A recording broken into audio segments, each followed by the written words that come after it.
Welcome to another episode of Hope Is Not Enough. My name is Mansfield Key III, known to most as OP Key, and today we have a special guest with us, Joy Winchester, the neuroscience guru, the informed educator, the one who can not only tell you what you're doing, but why you're doing it, how you're doing it, what you're gonna do next. If you don't do this, how are you doing today? God. Very good. Listen, when I start talking about hope is not enough, and when I said, hey, Joy, tell me about hope, and I was like, hope is not enough. Just give me 3 minutes of it. And you just took off talking about, well, people have romanticized hope, and they think that hope is da-da-da, and da-da-da. And at first I was like, God, that's how I've been thinking. I didn't have the words and the vocabulary to describe what I was saying because I kept saying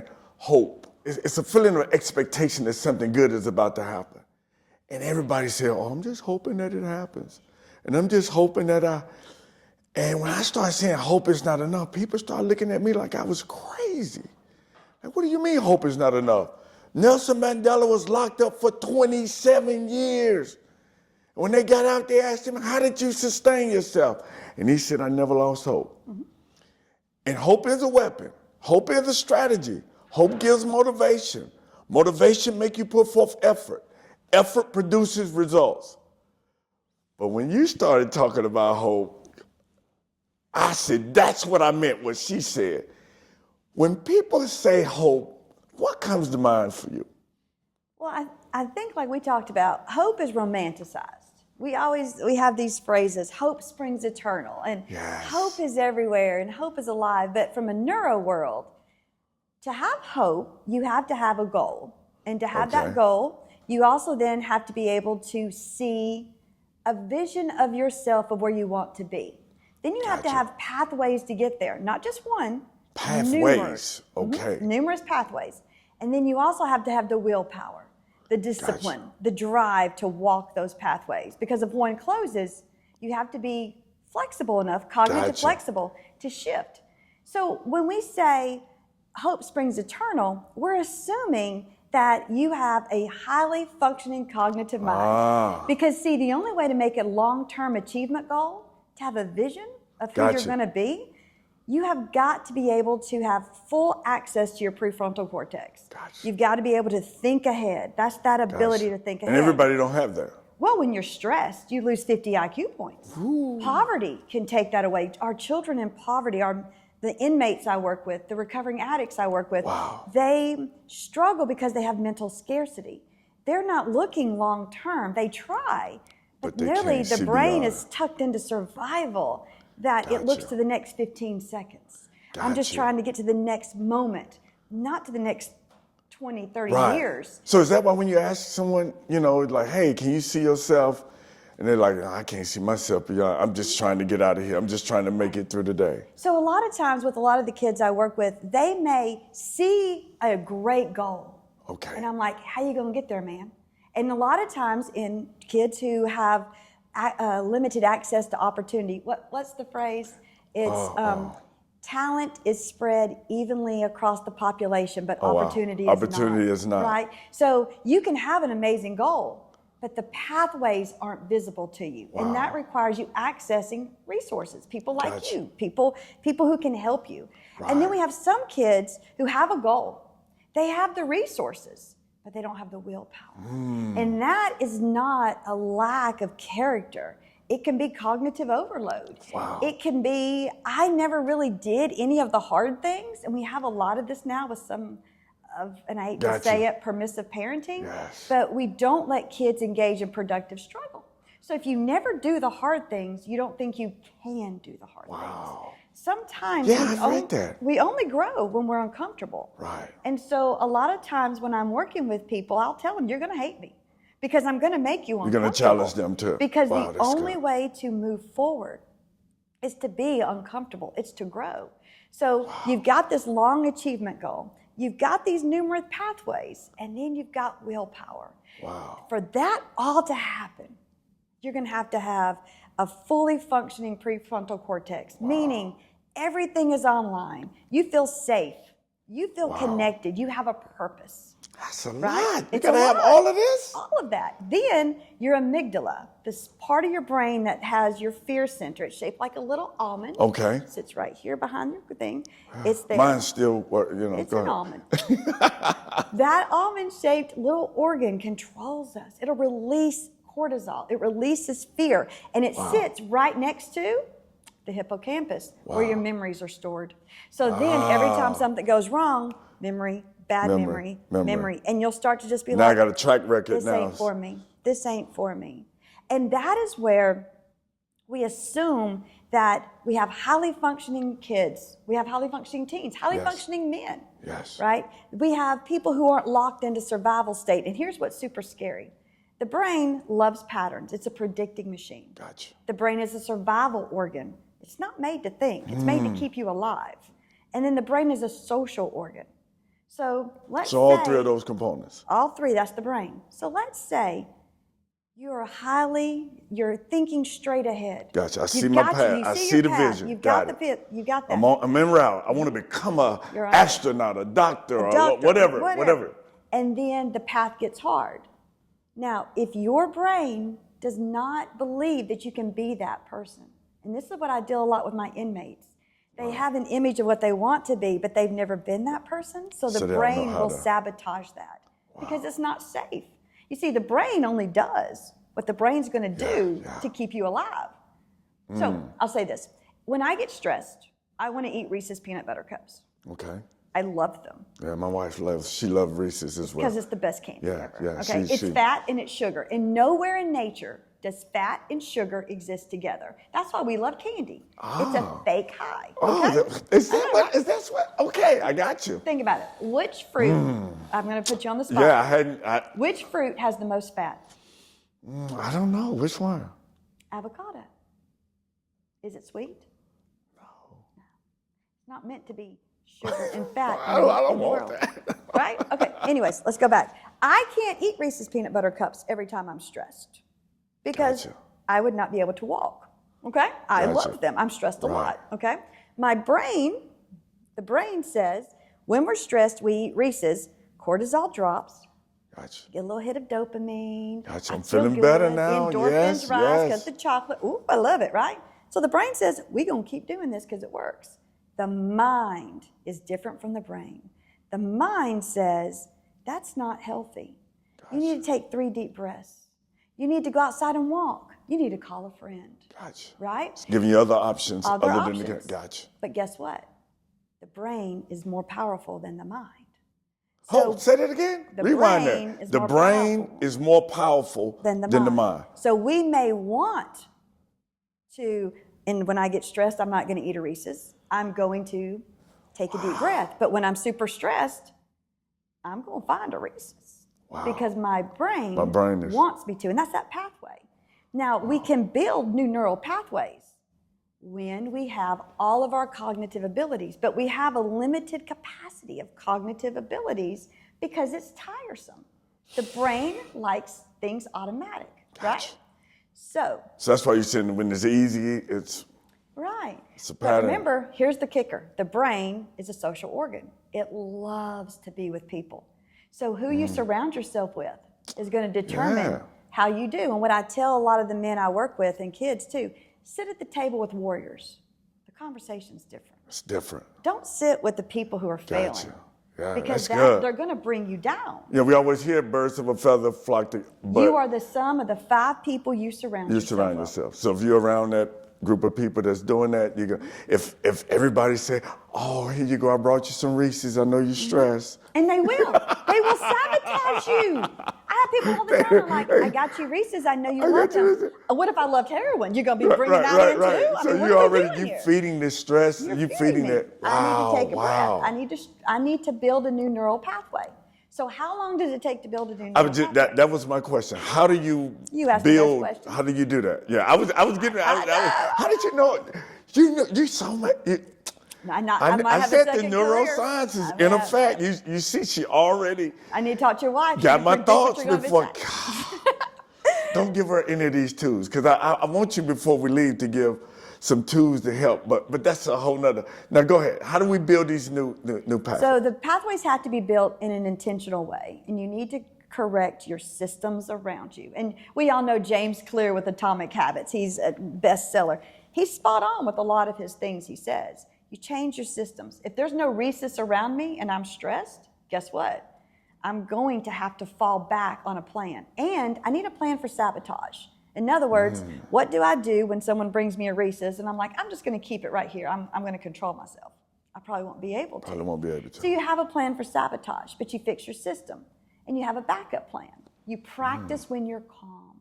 So I'm not just going to breathe when I'm stressed. I'm going to breathe when I'm not stressed. Okay. I'm going to make it a pattern so my body starts to realize, I feel calm. Now I'm going to take this into when I'm high stress. See, I teach kids strategies all the time how to control behaviors. Yes. It means nothing when we're calm. I'm successful when they transfer that skill when they're about to punch somebody. I'm successful when they go, and they stop, and I'm like, that's what I'm talking about, man. That is right so. I had a young man, Kedrick Triplett, football player, football scholarship, got red-shirted. He's on the sideline. Coach grabs him, jacks him up, grabs him. He doesn't snap, though. He calms down. He's mad. He goes to the locker room. Long story short, he transfers to another university and just left last week going to West Virginia on a full ride scholarship. And we were having a conversation and he was like, I taught them this song, believe it or not, it was a song, and it's called Calm Down, Think Before You Act, Treat Others the way you want to be treated. He said in the middle of that guy grabbing him, he started thinking of that song, Calm Down. He said, now it was crazy in the moment, but there's so many other students who said, Mr. Key, I couldn't think of that song. Man, when he said what he said to me, so what are those things that help them stay focused in that moment when the high pressure comes? Can you simulate that and practice that? Like, okay, we're gonna act like you're mad right now, or do it just how? What do you do when you lose the passion, but you still have to show up to work every day because you need the paycheck? I mean, you have the degree, you have the skill set to do what you're gonna do, but sometimes we need that boost, right?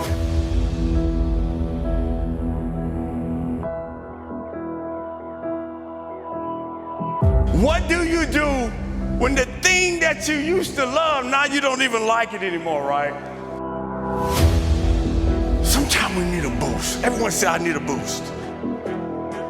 Somebody say burnout. What do you do when your passion doesn't match your paycheck? How do we build on the other side and make sure everybody get what they need, right? Have to be a calm situation to teach. What is it? So what I find is you teach when it's calm. Teach when it's calm. Teach calm. And then like when I work, I had a group of, they labeled them violent teens, and I just don't believe anybody's violent naturally, but anyways, that's just me. But what we would do is I taught them about their vagus nerve. And the vagus nerve is the longest nerve in your body. It starts up here at the 10th cranial, and it goes all the way down. It's got two branches, the gas pedal and the brake, right? Sympathetic and parasympathetic nervous system. When we can feel unmotivated, we can stimulate our sympathetic, our gas pedal, by breathing in quicker. This is like if you walk outside and a car turns in front of you and you're about to step off the curb, you go, right? Gotcha. Right there in that moment. That charges up your sympathetic nervous system to protect you from getting hit by the car, to prepare you for fight, flight, to get out of the way. So a lot of times we'll teach kids if they feel depressed, like take those big quick breaths, like that. However, to stimulate the brake pedal, right, you need long breaths. And there's some amazing research on something called the physiological sigh. And toddlers do this beautifully. If you ever see a toddler crying, they're like, ooh, ooh, and then they go, right? Okay? Yes. That is a natural reflex. So if you are super stressed, one breath in, another breath in, hold, long breath out. Gotcha. 1, 2, out. That physiological sigh will settle the nervous system. And here's what's super cool. The physiological side, we have this prefrontal cortex is the human part of our brain, right? When we're super stressed, we lose access to it, okay? Wow. Because the brain's going to conserve energy. You can't, if a bear is chasing you, do you really need to stop and be like, is that a grizzly bear or a black bear? How fast is it running? Is it running 3.2 Mach miles an hour? Or what, right? We don't know, right? Right. In fact, we just say, run, and we run. The brain does not need to process when it's under threat. It needs to do what it's programmed to do. This is phenomenal for keeping us alive, but in 2026, it can backfire. We can actually feel like a bear is chasing us when we get an angry email from our boss. Wow. You see what I'm saying? And then those same emotions. Those same emotions come flooding out. So that's where you've got to understand that a lot of what we do is automatic, but we can get control. You want to play a game? Yeah, let's. Put your cards down. Okay. You don't get to say yes. Here we go. You ready? All right. You're going to take your hands. All right, I want you to put a thumb up and a thumb up. Thumb up, thumb up. Now, we're just going to talk, and I want you to flip them. Okay. Is that hard for you? No. What you going to have for dinner tonight? Do you know? I don't know. You don't know? That's so sad. I do. Okay, I'm already planning for it because I love to eat. All right, so here we go. Okay. So we're just clicking our fingers. It's not hard, is it? No, it's not. This is an automatic pathway in your brain. Over 90% of what you do every day is automatic. You don't even think about it. I don't even think about it. You ready? Take this pinky and stick it out. Take this thumb and put it up. All I want you to do is flip them the same way you just did. Do what? So you like do it. I do it a lot. It's okay. Keep trying. Oh, you messed me up. So this pinky, hold on. This Take pinky, this down. This thumb. You're making me look bad on the. Hey, this is my show. You're not supposed to do me like this. Hold on. Be careful what you're throwing. We're gonna get in trouble for throwing gang signs or something. Okay, pinky. Pinky. Put that thumb down. Thumb down. Thumb up. Thumb up. Flip them. So I'm going boom. That thumbs up. What thumbs up? Oh, hold up. Pinky. Thumb up. Okay. Gotcha. This is. All right. Now flip them. Like that. Hold up. Like that. Put that thumb down over here. Oh, okay. Now flip them. All right. That it? There you go. There you go. Man, that was wild. You're building a new neural Why pathway. did that? So automatic. Now I'm gonna be at home. You know, I'm gonna be like this. I know. The next episode will be. Look, I got it now. I got it now. One of my inmates, I have them for 6 weeks when we do classes because I teach them neuroscience, and so I taught the class this thing, and so then next week the guy came in and goes, Miss Joy. Yeah, I know. And I said, what are you doing? He goes, built a new neural pathway. And I'm like, what you going to do with it? Don't know, but look, I built a new neural pathway. And it was just funny because it's like, that's a new neural pathway. That's automatic pathways, the ones right. brain signals travel 286 miles an hour. Okay. New neural pathways, when those two brain cells join hands, 2 miles an hour. It's not myelinated. It takes a minute. And so when you're building a new neural pathway, it's going to fail just because you're human, not because you're a failure. So you have to keep practicing until it gets easier and easier, and the brain will lay a white coating on it. In fact, we call this white matter in the brain. There's gray matter and white matter. The white matter means the signals are traveling faster. Gotcha. So you can get better even though you may start out till the day you die. Till the day you die. In fact, what's the worst thing you could do when you retire? Worst thing? Probably sit at home and 100%. When you retire, don't do what you've always loved. Do it on Wednesdays or Thursdays. But on Mondays, go to the senior center, pick up salsa do dancing, something else, right? Paint. Because I know a lot of people who were doing great and retired and just health went bad or I mean. The brain loves novelty. Now let me ask you this. Within a school setting, you got teachers who are overstressed, compassion fatigue, burnout, and then they're dealing with these young people who are trying to figure it out. And some of them know what you're talking about, and some of them don't. But when they see young people, they just assume that they're defiant. They assume that they're. But is that always the case? So here's the deal. Why I do what I do is I teach people to see kids through a neuro lens. Not a judgment lens. Because as soon as I label you defiant, bad, rude, here's the big word, disrespectful. Disrespectful, yes. It brings feelings in me. And as soon as I become emotional, I'm going to lose access to my solution part of my brain, which will help me help you. So I tell teachers, see them through a neuro lens. It's not truly defiant. It could be task avoidance because the task is too hard, and it's better to be bad than stupid in America. Gotcha. I got you. I'd rather be suspended than my friends know I can't read. Right. That's one of my favorite stories I tell. Hey, and that's my story for real.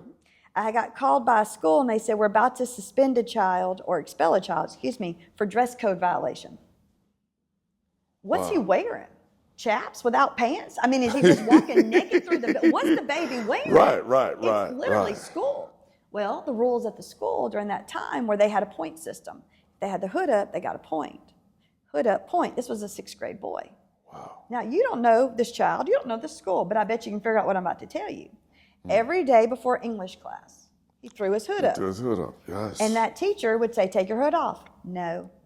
Take your hood off. No. And the principal doing what he said, Joy, look, this teacher's taught 27 years. I got her back. I'm not going to have disrespect to my school. He has earned all his points. He's gone through our discipline chain. He don't care. We're kicking him out. And this is what he wants. That's what he wants. I sat down with him and immediately realized the baby can't read. And what does she make him do in the class? Read out loud. So I tell the teacher, you know he can't read. You know what she says? Well, why didn't he tell me? Well, what's he supposed to say? Excuse me, Miss Jones. I've been in the school since kindergarten, and I've been a pickle ever since I've been here. No one's really seen me or held me accountable. They just want me out the classroom. So by the time I got to you, you were holding me accountable. And I can't read. As soon as I talked to her about it, she started tutoring him at night. She saw him different. See, as soon as she saw him different, solutions poured into her. And suddenly this kid who was on track to be in probably one of my classes in jail suddenly became a kid who was learning to read, and suddenly had an adult who saw the best in him instead of assuming the worst. Wait, you have no clue how much you're touching on right now. What I'm saying is, because I'm sitting here right now because that was me. I was the kid who couldn't read. And so when the teacher said, P-Key, go to the front of the class and read Shakespeare, I said, you're the teacher, you go to the front of the class and read Shakespeare. So what did she do? Send me out of the class. What happened? I didn't have to read. Didn't have to read. Thank you for your time. Your behavior worked. And it worked. The behavior only continues because it works. So if there's a behavior that's working, even if it looks detrimental. I've got kids who, I had a little boy throw a chair at me, and he said, call my mama, I'm ready to go home. Not today, big man. We making it till the bell rings, me and you. Your behavior's not going to work today. And as soon as I can stop that behavior from working, they're going to have to build a new neural pathway. But it's going to take up to 2,000 times. For How many? 2,000 is the average for that pathway to be ready where it becomes automatic. So what do you do, or what do you say when the person who's in authority doesn't have the patience to wait on the 2,000 times for them to get it? They feel like you got to have it right now. If you're going to be in my presence, if you're going to be in this class, if you're going to, then you got to get it, and I don't have time to blah, blah, blah, blah, blah, blah, blah, which, especially in the system where you're talking about being rehabilitated, whether, you know, in the prison system. Prisons are not rehabilitated. Go ahead. Right, but I'm just saying when they say that, but because what you're saying is it's taking time for them to learn this whole new neural pathway. Right. What do you say to the adults who feel like they don't have the time, or they just not willing? Have you ever heard the phrase, when someone shows you who they really are, you believe them? Yes, I heard that. Okay. I'm about to flip it on you. You ready? Yes. When I am safe with you and I feel connected to you, I'm going to have full control of my prefrontal cortex, the human part of my brain, and it's going to be exactly who I was created with my purpose to be. I am the best version of myself when I'm with my husband, when I'm with a good friend, when I'm with people who I feel safe with, right? Yes. So why do we believe that when we say, when someone shows you the best version of themselves, believe who they are, do we automatically believe that when you're at your worst, it's who you really are? Because science tells me the human part of the brain has shut down when I'm at my worst, and I'm the most animalistic parts of me. So if I am lucky enough to see who you really are at your best, then when you're at your worst, it's my job to remind you of that and to say, this is not who you are. You remember who you are. I've been lucky enough to see you at your best. And when I'm with those inmates, the first week it's tough. I just get stoic, and then the second week it warms, and the third week it warms. And then around the fifth week, I get to see flashes of who they were. 10, 20, 30, 40, 50. Helping our preschoolers explore. HOPE is a literacy and learning program designed to support early childhood educators with developmentally appropriate classroom-ready content. Calm down. Clean up. Using engaging hip-hop beats and acoustic country sounds in English and Spanish. Kids learn the days of the week, months of the year, counting, and they explore shapes, colors, and so much more. Scan the code today and help your little one get started with hope. Because if we get stuck in survival too long, we start to believe that's who we are. That's who we are. But it's a lie. That's what I see with these kids. They believe it's who they are. So their beliefs started That's not forming who you were created to be. This part shifted of your their brain behavior, and is then done. they allow that to become their identity. Yes, because if that's who you believe you are, if survival becomes your norm, then you're going to fight to hold on to it every step of the way. And that's not who you are.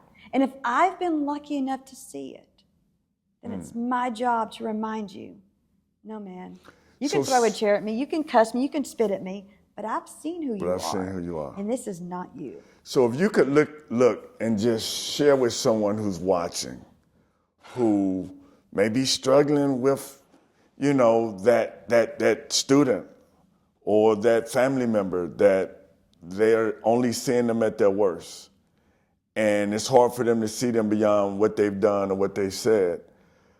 How do you help them so they can help someone else? So a lot of people don't understand that they'll say things like, I love this kid, but. I love her, but.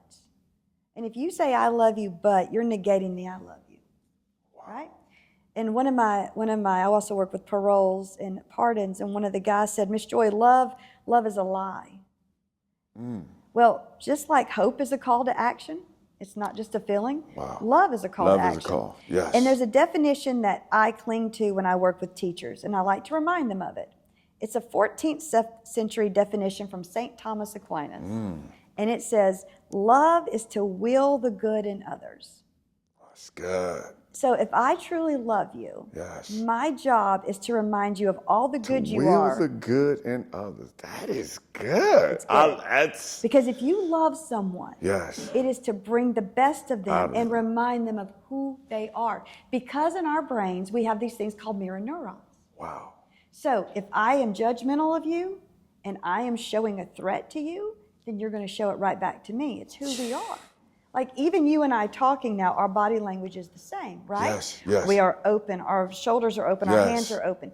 Your hands are down, mine are up, that's fine. But if I was like this and leaned this way, it would dictate to you, without me saying a word, how you see me, how you hear me.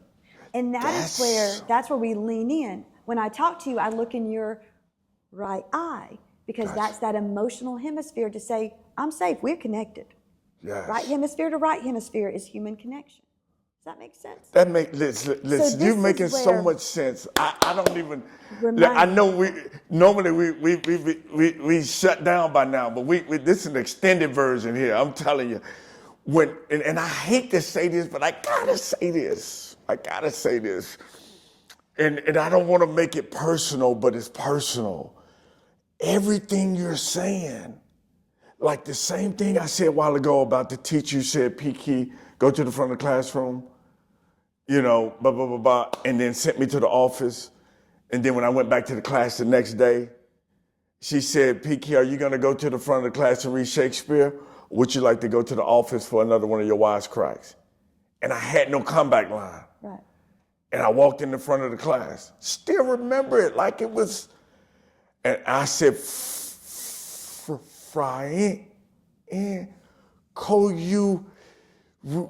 she said, sit down. It's French, Romans, country, and lend me your ears. Everybody in the class started laughing. I felt so bad. She had a smirk on her face. Her body language was like, yeah, I got you today. And I never forget that feeling that she had. And another teacher found out. And she said, Pete Key, what is this about you cannot read? You're one of my brightest students. You know the Battle of Shiloh. You know the Civil War. How did you got A's in my class? And you're one of the smartest students. You can remember. And she taught me how to take a cassette tape player and record myself while I'm looking at the word. And that's how I learned how to. But it was because she cared enough to make me feel, and I'm not saying every teacher has to do this. I'm not saying every warden or whatever.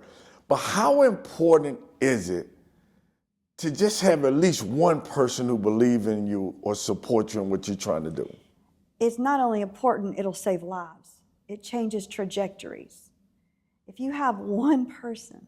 So there's this study called Adverse Childhood Experiences. Yes. We all know ACEs. Yes. And we know ACEs is a scale.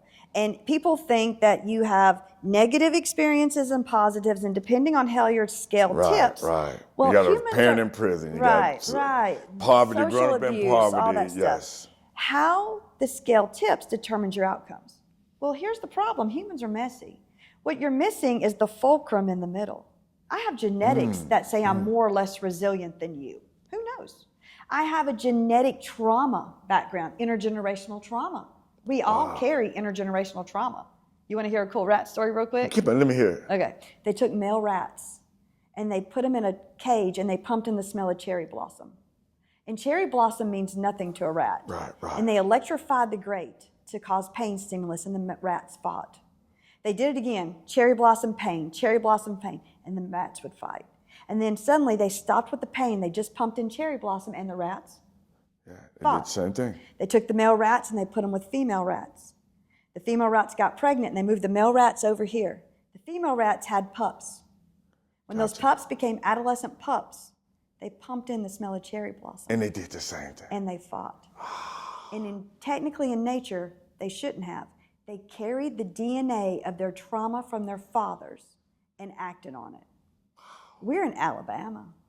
Yes. I love when people say, Joy, where's trauma's Alabama? We are a high poverty state. Yes. We have civil rights. Yes, racial. Just next Monday is a very important day. Yes. We have all of these things coming up. And then when you look at the world events, it's triggering a lot of people's emotions as well. And I think that's where we forget that this fulcrum in the middle, the human in the middle, I can have kids with huge negatives and low positives, and they turn out just fine. And I can have kids with low negatives and high positives and still. And struggle. Yeah, so how is that? Why is that? That the human in the middle is the messy part. Humans are messy. Because I've seen kids who grew up with, I've interviewed a lot of guests on here who didn't have a dad in the home, maybe became lieutenant colonels and all of these things and may not have had, and then you may have had someone else had a mom, a dad, grew up in a stable home, what they say, and had all of the amenities that go with that and ended up on drugs. So I take classes out of Australia for my neuro background, and one of the partners, I know, right? One of the partners said, Joy, it's like taking a glass of water and urinating in it. Then you add sugar, and then you add lemon. And as much sugar as you want to add, it's going to taste like lemonade. As much good as you add, it'll taste great, but it still has urine in the water. That's trauma. That's trauma. No matter how much good you pour, the urine is still in the water. Until you address the urine, the trauma. That's why a lot of kids have something bad happen, and they still can't step out of it because we don't address the trauma. Yeah, I know it's this book I started reading called The Body Keeps Score or something. So when I was diagnosed with cancer at Mayo Clinic, the first thing they told me to do was read The Body Keeps the Score, which I already had. And because it's an amazing book, but it is, to all the readers out, people watching, do not read that book without some type of support because it is a very hard book. It can take you to a place. It's a hard book, and I give people warnings about that a lot because you will get hurt by it if you're not ready. Right. But it is an amazing you're going to And the second thing was yoga, because yoga also helps. There's another phenomenal book called Childhood Disrupted. which is a phenomenal book that builds off the body, keeps the score. Wow. We store trauma in our bodies, and this is actually why 30% of the male inmates at the federal prison where I do classes are veterans. Wow. Because we store this trauma, and the only therapy a lot of veterans get is called CBT, cognitive behavior, right? Gotcha. Talk it out. Trauma is not stored in the prefrontal. It's stored in that amygdala, in the limbic system back here. So cognitive behavior therapy will talk to me how I address a trigger, but that requires some serious mind power, right? What we now know is there are things called EMDR. And what is somatic release. It's my eye movement that releases the somatic memories back here. And they have found for PTSD veterans, one therapy route of that will stop a lot of the PTSD symptoms. The problem is that most veterans don't have access to EMDR. They have access, especially in jail, you only get CPT. You don't get that, right. So what we find is that people can say all the time, Joy, and look, I'm all about you do the crime, you do the time. I'm not. Right. But you're still trying to rehabilitate. You can't clean dirt with dirt. When they're in there, let's help. What we call it reprogramming. Let's help rebuild. I would love to say rewiring. Let's give them new neural pathways because someone failed them. And when I look at a 6.5 foot tall man looking down at me, I usually see a 5-year-old boy someone failed. A 4-year-old, someone failed. A 12-year-old who might have been through abuse, or who was neglected, or who joined a gang because they didn't feel connected to the school. So they had to find a community because the brain is a social organ. Social. Wow. And they have to connect. And if you don't connect, you don't thrive. Wow. You're not going to be okay. And so when we're really pushing our this piece of how important is a human to another human, extremely important.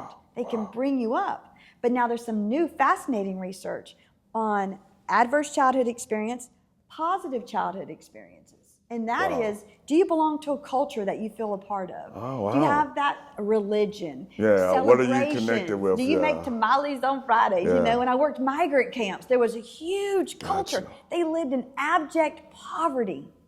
Wow. But there was this amazing bubble that surrounded these families when they were working in our farms. Wow. That you were amazed. You were almost like, I feel good. Right, it feels good here. Yes. Right? And so now we're starting to see, was this your life sentence? Like what happens to you birth to 18, is it your life sentence? No. Wow. So Harvard has just come out with positive adult experiences. Positive you adult. can rewire your that. brain. I like that. But it is sit at the table with warriors, have a purpose, Have do a new purpose. things, exercise, move your body. Right. If you want to move the brain, you You're got to move the reprogramming, body. you're doing the... Yes. Wow. So like every morning, I try to hike 1.5 miles to 2 miles outside. No technology, detached from the world. Wow. No music, no sound. All I want to do is hear my feet on the leaves. I want to Gotcha. see the sunrise. I want to feel the air.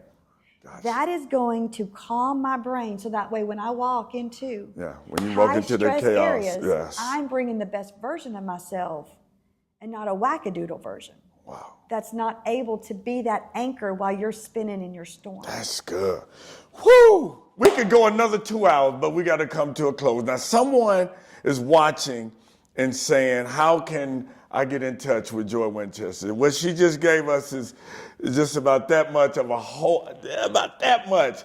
And I heard you're on a podcast. Tell us a little bit about that. How can they catch you on your podcast? Since you're on this podcast, tell us about the podcast and that 1 minute thing that you all are doing as well. So, couple of things. First things first is I have an amazing friend, Anthony Brooks, A.B. Brooks, and he and I do a podcast together. He brings an amazing heart to the podcast. And, I know that guy, yes. Yeah, he's good. He's phenomenal. And he brings the heart to what I do. And then, so that podcast is called Off the Cuff. Off the cuff. And I'm Check sure that he'll out. put Off the cuff. Off the cuff. And then what we found is the average American attention span is about 60 seconds. So people are always saying, Joy, how do I change the brain? How do you rewire the brain? Well, you need a foundational knowledge of neuro. So I wrote a book called Hey, You Got a Minute? And each day, each entry is for 1 week, and it's just dropping little neuro nuggets. It's microdosing neuroscience. Gotcha. The other thing is I got a brand new book out called When in Doubt, Assume Brain, because I have like been that. so blessed to work with senators, lawyers, judges, 4-year-olds, 8-year-olds, addicts, parole officers, Just inmates. a gamut of people. Wow, that's... And to work from the birth, and then I have a therapy dog, and we do end-of-life care too, so we do respite care as well.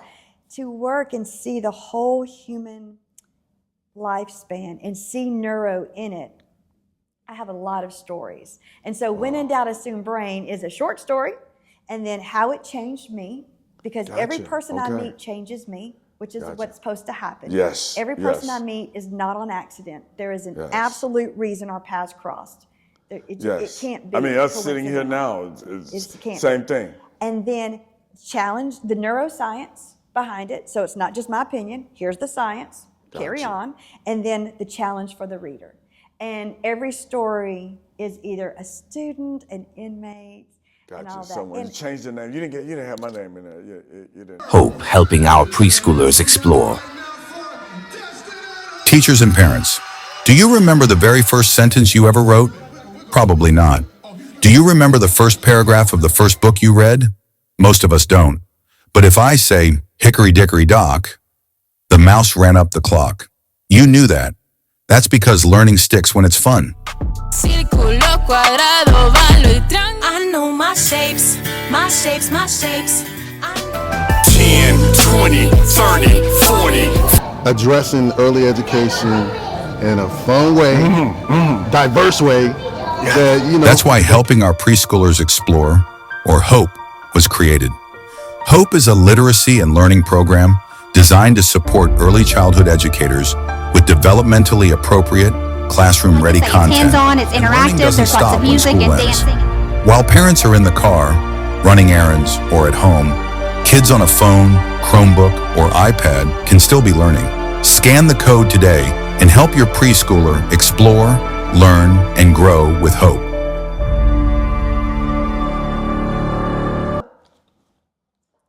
I'm going to try to read this without tearing up. But Okay. every time I read it, I tear up. Okay? Gotcha. You asked about hope. Yes. I'm always amazed when I work with the inmates that they come to class. There's 1,600 men there, and I have a class of 25, or now I'm doing a childhood trauma class, I have a class of 38. Wow. They asked me if I would do the graduation speech for their GED graduating class. And so I, of course, said yes, because anytime I can help, I will.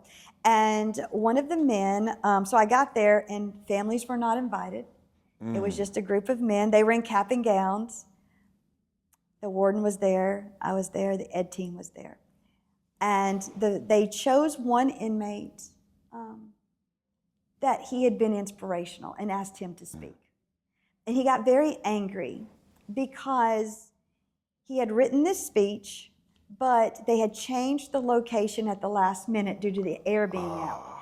And trauma people struggle with change because the brain is a predicting machine.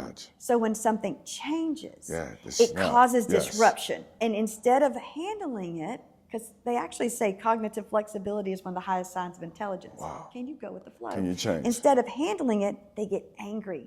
Fight, flight kicks on. Because if the brain is trying to predict what's going to happen, and suddenly it doesn't, then it kicks you strong into survival. And it's a pattern. And it's a pattern, right? Gotcha. So anyways, they asked me to speak to him before, because he said he just wanted to go back to the pod. He didn't want to speak at all. And so I didn't know the man, and I walked in, and he was very angry. And I said, I'm going to tell you I drove an hour to be here to do a speech. And I'm also going to tell you I drove an hour to be here to hear you speak. I don't want to lose that opportunity. So if these men chose you, would you just speak?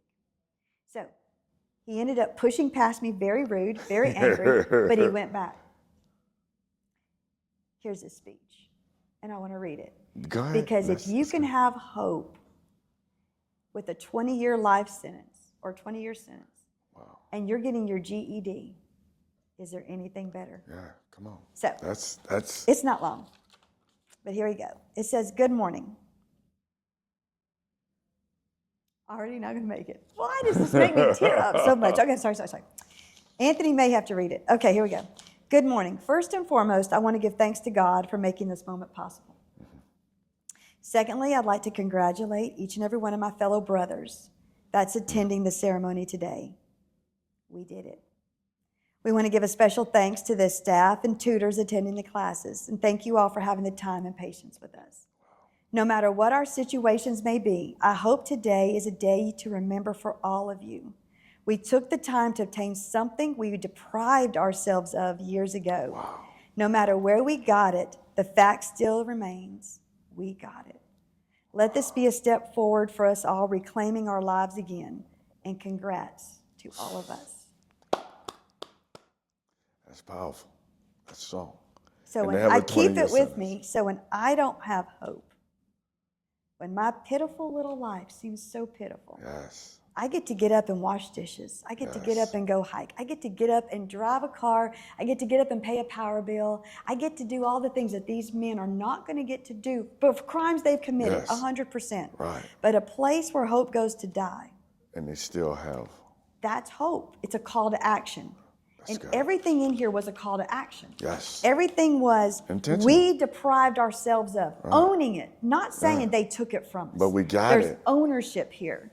There's brotherhood here. In other words, we did this. That's that community piece. That's the oxytocin here. Yes. We did it, and he capitalized, we did it. We got it. Yes. He wrote and he said, this. regardless of where we got it, we still got it. That's And when afterwards they had a party, and I'm going to air quote party, because prison parties aren't parties. And they made cake, and I've never seen a prison cake, because I've never been in prison, and the cake was just this big flat sheet cake, and it had sugar on it. And they were like, "Miss Joy, do you want some cake?" And I didn't, because I know they don't make cake often. All the inmates who made the cake probably tasted said cake, and I wasn't in the mood for that. But anyways, that's not the point. And I went to this man and I said, "May I have your speech?" And he said, still angry, "Why you want my speech?" And I said, "Because your words need to be heard by every single person who lost hope. Because if you have hope, there's no reason for a 16-year-old boy out there looking at two paths that he can't have hope and choose the achievement goal instead of the short-term avoidant goal." You heard it. Hope. I always say that someone's destiny is tied to your assignment. So whatever your assignment is, you got to know that someone's destiny is tied to that. Whether you're a teacher, educator, whatever you do for a living, you're connected to someone else. Joyce said it best. Hope is not enough, but you still got to have it. See you on the next one.